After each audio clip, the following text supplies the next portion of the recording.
बिस्मिल्लाहिर्रहमानिर्रहीम। अस्सलामु अलैकुम वरहमतुल्लाहि वबरकातुहू। रोज़े के मखसूस फ़ज़ाइल। रमज़ानुल मुबारक के शब व रोज़ का एक लम्हा भी ऐसा नहीं जो अल्लाह की बेपनाह रहमतों से खाली हो। जिस तरह मूसलाधार बारिश होती है, ऐसे ही रमज़ान शरीफ की हर सात में रहमत व बरकत की बरसात होती रहती है। जब जिसका जी चाहे अपने नेक मकसद और फ़ायदे के लिए उसमें नहाए और फ़ायदा उठाए। रमज़ानुल मुबारक के तमाम अमाल के एहतमाम का पूरा पूरा ख्याल रखना चाहिए। अगर आप रोज़ा रखते हैं और तरावी नहीं पढ़ते तो आपके रोज़े में नूर नहीं आएगा। अगर आप रोज़ा रखते हैं और फ़र्ज नमाजों में कोताही करते हैं तो फिर ऐसा भूखा रहना फजूल है।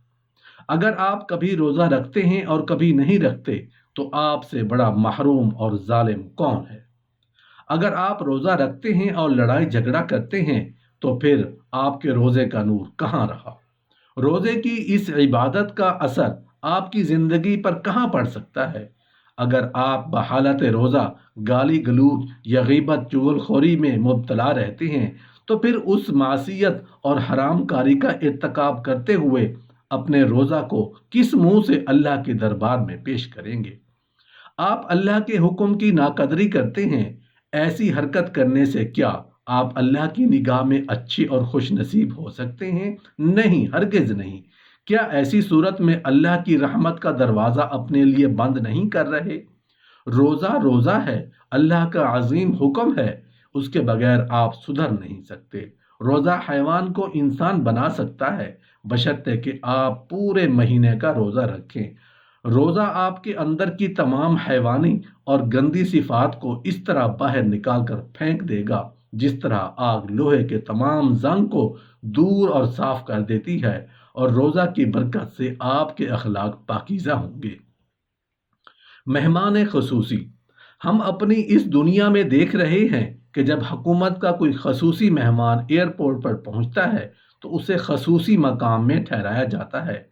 उसका एयरपोर्ट में दाखिला और खरूज भी खास रास्ते वीआईपी गेट से होता है, जहां से आम मुसाफिरों का गुजर मुमकिन नहीं होता। ऐसे ही क़यामत के दिन रोज़ादारों को अल्लाह ताला के मेहमानान खसूसी होने का शर्फ व एजाज़ हासिल होगा, और जिस मखसूस दरवाज़े से ये ज़यूफ़ुर रहमान या मेहमानान इलाही जन्नत में दाखिल होंगे, वहाँ से किसी दूसरे का गुज़र मुमकिन नहीं होगा।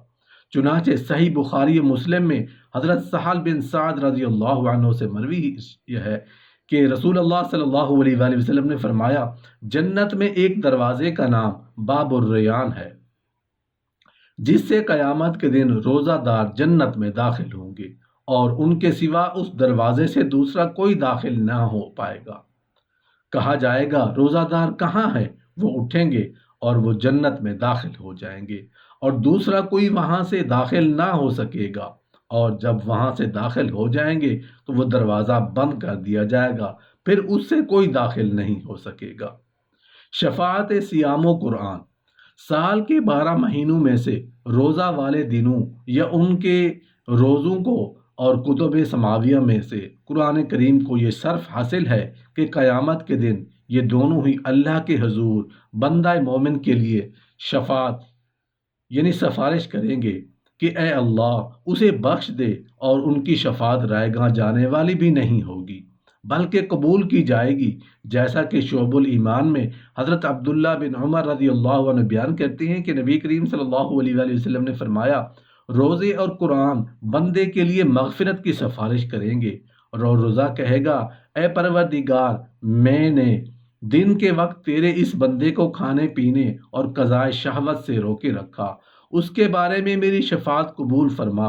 और कुरान कहेगा, मैंने उसे रात को सोने से रोके रखा, उसके बारे में मेरी सिफारिश कबूल फरमा। तो उन दोनों की उसके बारे में की गई सिफारिश कबूल की जाएगी। अबवाब जन्नत और रहमत का खुलना। माह रमज़ानुल मुबारक के फ़ज़ाइल व बरक़ात में से एक ये भी है कि इस माह के दौरान अल्लाह ताला जन्नत और रहमत के दरवाज़े खोल देता है।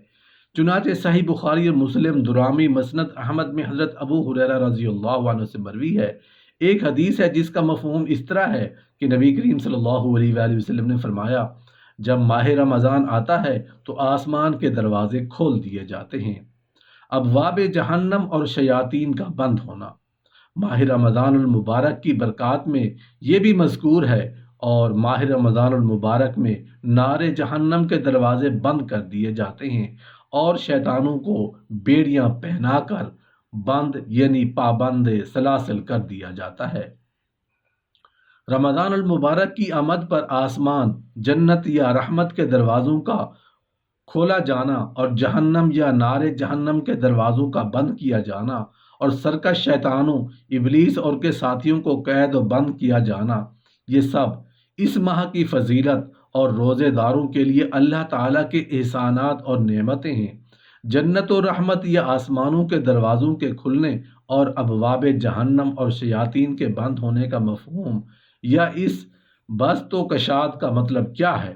اس سلسلے میں قاضی عیاض رحمۃ اللہ علیہ لکھتے ہیں، اس حدیث کے الفاظ کا ظاہری اور حقیقی معنی بھی مراد لیا جا سکتا ہے کہ واقعی جنت کے دروازے کھول دیے جاتے ہیں، جہنم کے دروازے بند کر دیے جاتے ہیں اور شیاطین کو قید کر دیا جاتا ہے، اور یہ سب اس ماہ مبارک کی عظمت و حرمت کے لیے ہے، اور شیطانوں کو اس لیے قید و بند میں ڈال دیا جاتا ہے تاکہ وہ روزہ دار مومنوں مسلمانوں کو ورغلا بہکا نہ سکیں اور انہیں کوئی دینی ایذا نہ پہنچا سکیں۔ اور اس حقیقی معنی کی طرح یہ الفاظ حدیث کا مجازی مفہوم سے مراد ہو سکتا ہے کہ ان میں اللہ تعالیٰ کی طرف سے کثرت ثواب اور عفو و کرم اور شیاطین کے بہت کم بہکانے کی طرف اشارہ ہے۔ ماہ رمضان، ماہ قرآن۔ ماہ رمضان المبارک کے فضائل و برکات کا تذکرہ اس وقت تک نامکمل رہتا ہے جب تک کہ ان میں سے اس بات کا ذکر نہ کیا جائے کہ اس ماہ مبارک کو ہی یہ شرف حاصل ہے کہ اس میں قرآن کریم کا نازول ہوا۔ تو گویا یہ ماہ رمضان ماہ قرآن بھی ہے کہ اسی ماہ کی ایک برکت، عزت اور قدر والی رات میں اللہ تعالیٰ نے مسلمانوں کے دستور حیات قرآن کریم کو لوح محفوظ سے آسمان دنیا میں واقع بیت العزہ تک نازل فرمایا، اور پھر وہاں سے 23 سال کے دوران تھوڑا تھوڑا کر کے حسب موقع اور حسب ضرورت نبی کریم صلی اللہ علیہ وآلہ وسلم پر نازل کیا جاتا رہا۔ چنانچہ سورہ دخان آیت نمبر 3 تا 5 میں ارشاد الہی ہے، ہم نے کتاب قرآن کریم کو ایک بڑی ہی خیر و برکت والی رات میں نازل کیا، اور ہم لوگوں کو متنبع کرنے کا ارادہ رکھتے ہیں۔ اسی رات میں معاملہ کا حکیمانہ فیصلہ ہمارے حکم سے صادر کیا جاتا ہے۔ لیلۃ القدر، 1000 ماہ سے زیادہ اجر و ثواب۔ رمضان المبارک کی جس رات میں اللہ تعالیٰ نے قرآن کریم نازل فرمایا، اسے اللہ تعالیٰ نے 23ویں پارے کی سورہ قدر میں لیلۃ القدر یعنی قدر والی رات قرار دیا۔ چنانچہ ارشاد الہی ہے، ہم نے اس قرآن کو شب قدر میں نازل کیا، آپ کیا جانیں کہ شب قدر کیا ہے؟ شب قدر 1000 مہینوں سے بہتر ہے۔ فرشتے اور روح الامین جبرائیل علیہ السلام اس میں اپنے رب کے اذن سے ہر حکم لے کر اترتے ہیں، اور رات سراسر سلامتی ہے طلوع فجر